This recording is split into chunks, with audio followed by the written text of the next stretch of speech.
Last week, Zack Snyder fans were absolutely rabid online due to misinformation of Warner Bros. Being sold to Saudi Arabia investors and an online campaign to bring back the Snyderverse, either with Warner Bros. Or by selling it to Netflix. And grifters and people who don't have any media literacy were all claiming that the Snyderverse will be restored. But that's not the case at all. What was actually reported was very minimal and does not signal in any type of way that the Snyderverse is coming back. So let's break down what this misinformation actually means and debunk every single claim that proves the Snyderverse is coming back, how the Restore the Snyderverse movement is actually very small, despite how loud they are, and why logistically and business-wise it makes no sense to bring back the Snyderverse by selling it to Netflix. But before we get into all that, please don't forget to subscribe to my channel if you haven't already. I do deep dives on the film and TV industry and break down news and trends, so if you're into any of that, please subscribe. Thank you so much for watching, but let's get into it. Last week, it was the perfect storm for the Restore the Snyderverse movement. News came out with perfect timing on the eve of the Restore the Snyderverse social media campaign, which is on the anniversary of Justice League being released in theaters. Why this celebration is on the date where the Justice movie came out, a movie these Snyder fans typically denounce, and not on the actual release date of Zack Snyder's Justice League, is beyond me. But the only problem with the news that came out regarding Warner Bros. Being sold is not only is the news very minimal, but it also has nothing to do with Zack Snyder or DC. The news these Snyder fans ate up was that Comcast may be using the Saudi Arabia Public Investment Fund, typically known as PIF, to help back their bid for Warner Bros. And Snyder Bros typically take any information that Warner Bros. Is going to be sold as a cue that the Snyderverse is somehow coming back. But this time they were especially rampant because of both misunderstanding and a little dash of racism. First off, this report from Puck has nothing to do with DC or Zack Snyder. It's just a report that the CEO of Comcast may be using PIF. And here's what that really means. Comcast wants to buy Warner Bros., but they don't have the capital on hand to buy it. So what they would do is they would use a financial backer to borrow money, and that backer would be lending them that money and be invested in the company. This is similar to how when Disney merged with Fox, they used JP Morgan and Citibank. They use these companies as lenders, but these banks don't have any operating and any creative control whatsoever. So even if this is true, since there's nothing actually confirming that Comcast or even Paramount or any other studio is using PIF or a Saudi Arabia-backed wealth fund, at least as of right now, you might be asking, even if PIF did have operating and creative control over what movies get made, why would they want Zack Snyder to come back and finish the Snyderverse? And that answer is beyond hilarious. The reason why Zack Snyder fans think all of Saudi Arabia wants the Snyderverse restored is because Zack has partnered with Turki Al-Sheikh, who is the chairman for Saudi Arabia's General Entertainment Authority for a UFC movie, and he is a fan of Zack Snyder's past work. But here's the thing, Turki is not involved with PIF, like at all. PIF and the General Entertainment Authority are not the same thing. They invest in similar divisions like in entertainment, but in no way is Turki associated with PIF. He is not on the board, he has partnered with a subsidiary of PIF in the past, but they are not the same thing. Zack Snyder fans saw this picture of Turki and they either thought that he is a part of PIF just because he is from Saudi Arabia, which is quite the mental leap, or they thought that Turki speaks for all of Saudi Arabia as a country. Either way, awful assumptions that these people made, but they ran with this and took this as proof that Zack Snyder is coming back to restore the Snyderverse, and this fueled their Twitter spree of fans tweeting on November 17th to prove that there is a want for either the Snyderverse to be restored by WB and for Zack Snyder to come back, or they want WB to sell the rights to the Snyderverse to Netflix and make Justice League 2 and 3 and a Man of Steel sequel and Ben Affleck's Batman movie. They're not asking for much, people, they're just asking for $1 billion worth of content. And they were very loud, tweeting throughout the entire day. But this movement doesn't prove that there's a huge demand for the Snyderverse. It actually proves the opposite. The latest that I could find is that they did trend on Twitter with around 50,000 tweets asking to restore the Snyderverse. And you might be thinking, Ben, that is a ton of tweets. 50,000, that's obviously a very big movement. But if you look closely at it, it's really not. Yes, there were 50,000 tweets calling to restore the Snyderverse, but it was only trending in the 20th spot, and that's actually bad. If you look at what's trending on Twitter, all trending topics are ranging in the 1,000 to 50,000 or even 100,000 posts if it's really popular. and those are usually the top 10 trending topics on Twitter. So why is the Restore the Snyderverse movement only at 20 with over 50,000 tweets?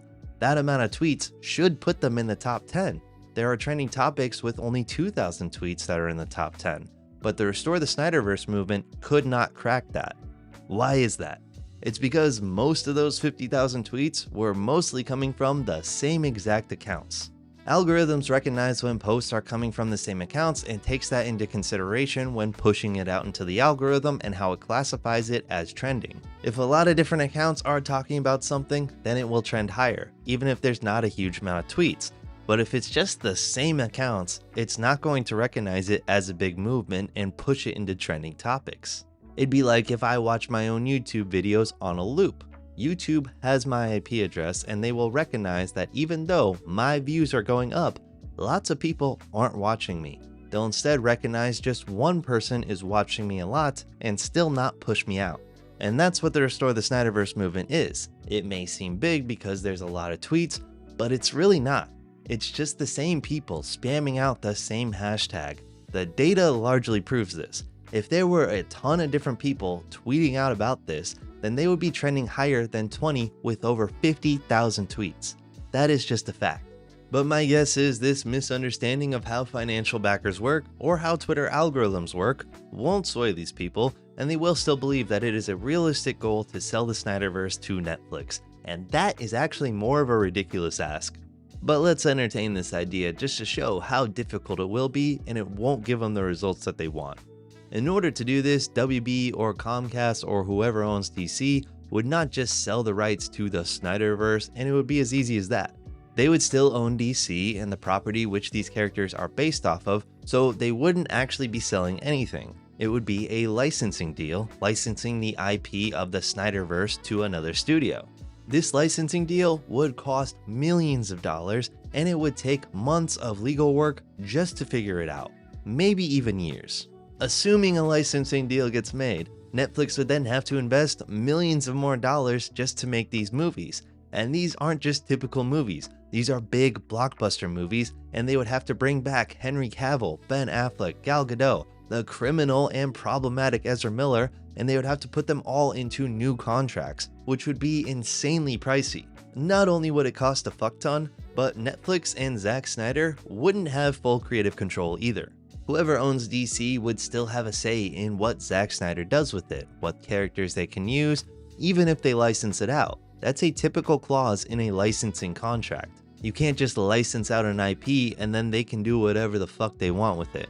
You can't just license Barbie from Mattel for a movie and then have her go on a murdering rampage. They have clauses in their contracts in order to prevent this. Think of it like how the Arrowverse worked, where DC wouldn't allow Arrow to have a Suicide Squad because they were making their own film and they didn't want the ideas to clash, so they forced the show to kill off Amanda Waller and all plans for their own version of the Suicide Squad. DC isn't just going to allow them to run rampant. They'll have rules to make sure Netflix isn't going to do the same thing or something similar to them, because that would disrupt the main entity of DC. That's just how it works. And say Netflix agreed to all of this. Throw logic completely out the window for this terrible idea. Say they paid millions of dollars to acquire this, then paid billions to make and market these movies. They would then have to pay millions of dollars just to keep the movies on their platform. Licensing deals end, and if Netflix would want to keep the Snyder movies and the property going forward, then they would continuously have to pay out for them once their deal expires. If you look at Netflix's past licensing deals and contracts, they're usually only 10 years long. If you look at DreamWorks Animation, for instance, they licensed a bunch of shows, largely funded them, and then in 10 years, the rights to those shows went back to Comcast Universal, and those shows are not on Netflix anymore. Netflix would have to pay out millions of dollars for movies that they wouldn't even keep, and they've been largely moving away from this model, producing many of their films in-house. So why would they agree to do this? And also, why would they even want Zack Snyder? Zack Snyder has largely failed at Netflix. He has had multiple movies that were supposed to be full-on franchises that never even got off the ground. He started his career at Netflix with Army of the Dead, which was supposed to be a full-blown zombie franchise with a sequel already planned out called Planet of the Dead, and an anime series called Las Vegas was also planned. But Army of the Dead and its prequel did not do well enough for Netflix, and they canceled the entire universe in 2024. Then they had the Rebel Moon series, which was technically 4 films, 2 of which being director's cuts, but this series was supposed to be Netflix's Star Wars, where there was supposed to be around 6 films to this franchise. And Netflix really thought that this was going to be their next biggest IP, since they invested in several other Rebel Moon projects, where they had multiple video games made, comic books, even podcasts, and they were planning a tabletop game. Zack Snyder was supposed to deliver a franchise that could rival Star Wars or Star Trek, and he failed, and the failures just keep coming. This week it was announced that his animated show Twilight of the Gods is not getting a season 2, making him 3 for 3 for failures at Netflix. Zack Snyder's name is not enough to get people on board. Netflix has given him multiple chances and has spent millions of dollars trying to capitalize on him and his fan base, but at the end of the day, none of his films were successful enough to warrant any type of sequel. And if you're a Snyder bro who is still somehow watching and not just disliking the shit out of this video, thank you, do appreciate that. But if you want to ignore all of these facts of a potential Warner Brothers sale with the information that is public now, how the Restore the Snyderverse movement is actually not that big, and also ignore how Zack Snyder has failed Netflix and just say, well, we got the Snyder Cut. We proved you all wrong before, and we're gonna prove you wrong again. You probably won't, because the only reason why Zack Snyder's Justice League came out in the first place was not to please fans. It was to take advantage of them. Without COVID and without every company needing to boost streaming numbers and subscribers ASAP and make any type of profit because movie theaters and productions were shut down, Zack Snyder's Justice League would have never come out. Your movement got taken advantage of by corporate executives who needed money and needed to have a good quarterly report, and knew that you would flock to go to HBO Max just to see Zack Snyder's Justice League. COVID was a once in a lifetime, hopefully once in a lifetime event, and that is why Zack Snyder's Justice League came out. There are no facts that suggest the Snyderverse is coming back. The legality of it coming back and selling off just the Snyderverse makes no business sense for any party. It would make no sense for DC to have a secondary universe that lives alongside the DCU. It would make no sense for a company to come in and stop down on the current DCU when it has been proven to bring in $100 million in profit. It would make no sense to stop down on a universe, bring back the old universe, and then have to re-educate the general public of why it's being restarted again. No matter how you look at it, it doesn't make sense. You can hope that some of these actors do come back. That could happen, right? We never thought Michael Keaton would come back as Batman, and then that happened. Hollywood runs on nostalgia, and I don't think Henry Cavill coming back as a version of Superman in some type of crossover event is an insane thing to think. But the Snyderverse is dead. It has been for a while, and no amount of fake news or misunderstanding or Twitter campaign is going to change that. Let me know what you think about the potential Warner Brothers sale. I have a video detailing why Paramount would be a terrible buyer, and please let me know what you think of the whole Restore the Snyderverse movement. Please don't forget to like this video as well, as it does help push it out into the algorithm and find more people like yourself.